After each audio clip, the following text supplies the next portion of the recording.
He's C.J. Anderson. He's had quite a month here, the Rams running back. Week 16, 167 yards versus the Cardinals. Week 17, 132 yards against the Niners, and then 123 yards in the divisional round versus the Cowboys. C.J. Anderson, Rams running back, joins us. Are you surprised at these numbers at all, C.J.?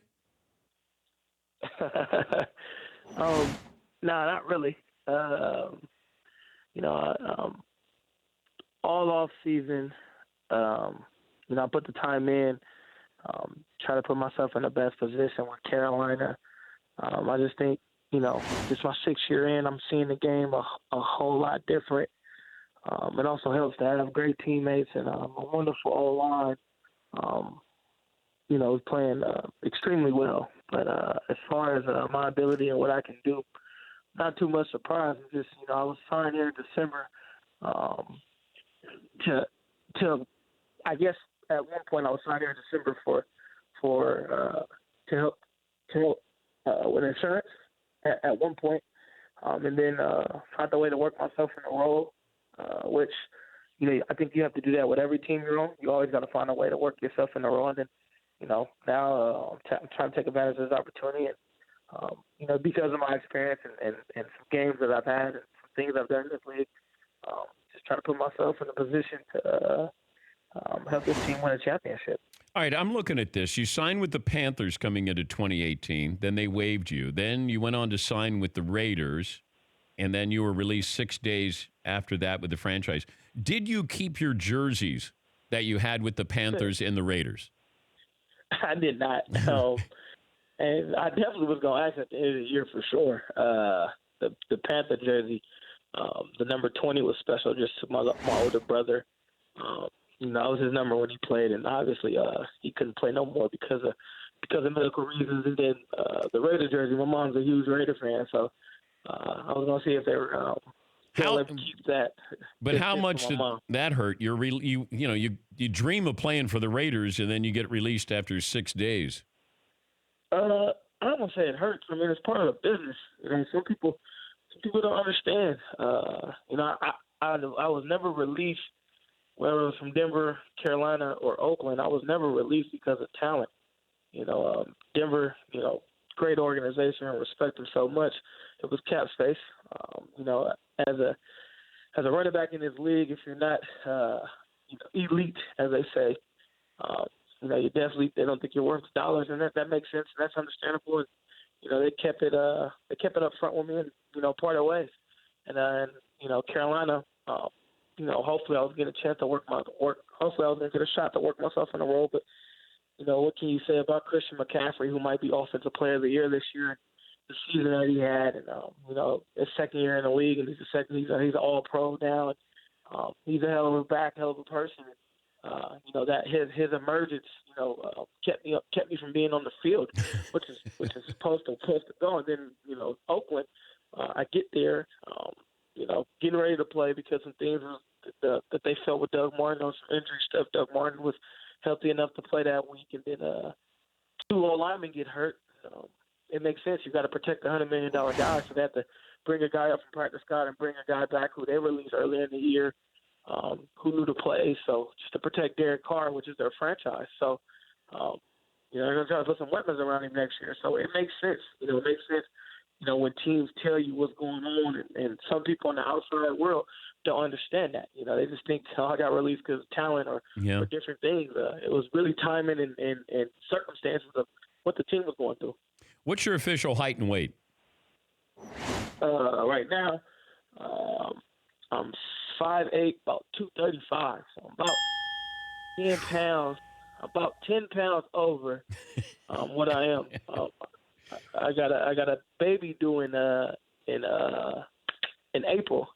I got a daughter due in April, so I'm kind of having that man pregnancy. So are you eating for 2 now? Are you in your second trimester here? No, not at all. I mean, it's funny.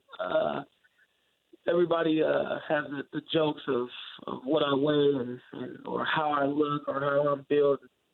At the end of the day, hey, I don't care as long as you run that way. I feel like I'm moving. I feel like I'm moving effectively. I feel like I'm trying to put myself in the best position.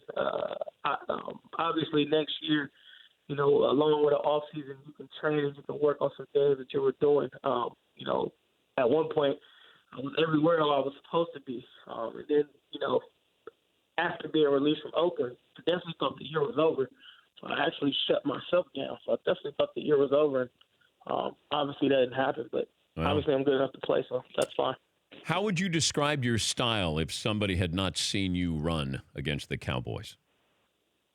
One cut downhill. I roll my eyes. I'm not the fastest guy in the world. Decent feet, decent quickness, but just one cut downhill. More attitude, nastiness. That's something that I've carried throughout my career. I just try to be that one cut downhill runner. Learning from Alex Gibbs, especially when it comes to the zone schemes. Learning from a great coach like him, Gary Kubiak. I kind of understand the scheme and what's going on, and that just fits me well. Did you know prior to the game of the Cowboys you were going to get that many carries? I didn't. Like I said that whole week, you got one of the best running backs, if not the best running back in the league. And, if he wanted to play 98% of the snaps when he got back, he has every right to do that. And my whole goal was just not to miss a beat when he decides to take a breather. I just, you prepare for any opportunity, like you're going to start, like you're going to play because you are one play away. So I just took advantage of the opportunity, and the O-line played really well, and I just tried to pick the right spots. You got a nickname? Bam Bam. Bam Bam. Alex Gibbs gave me that a long time ago. It's been just the way I run. That's something that was hanging on to me. So it's not beast mode like my man Marshawn, but Bam Bam is what it is. I'm thinking, how about the insurance policy? We get Geico to sponsor you, and you're known as the insurance policy. That would be funny. I try to let people know, I'm still young in my career. I'm 27. At one point,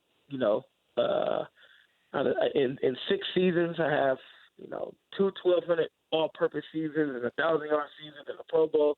I mean, I've held my own in this league, so it's not like I've, been a backup my whole career and things like that. I'm enjoying this role and I'm having fun with it. But I'm just trying to, like I said, man, it's really about how many first downs you can possibly get, just trying to keep the chains moving, trying to do my part, trying to do my role, what Coach McVay is asking for me, and trying to help this team win a championship. Where's your Super Bowl ring?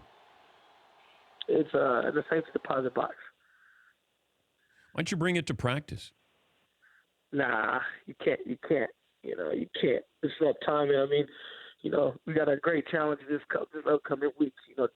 Heading down to the Superdome, flying across country to us against the state of Louisiana, and just trying to find a way to knock off Drew Brees and the Saints, and try to put ourselves in Atlanta in a couple of weeks. Yeah, but you just let everybody see it. You let the young guys see some of the hardware.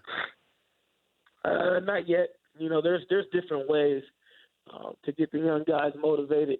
I don't think this is the time yet. I think there is a time.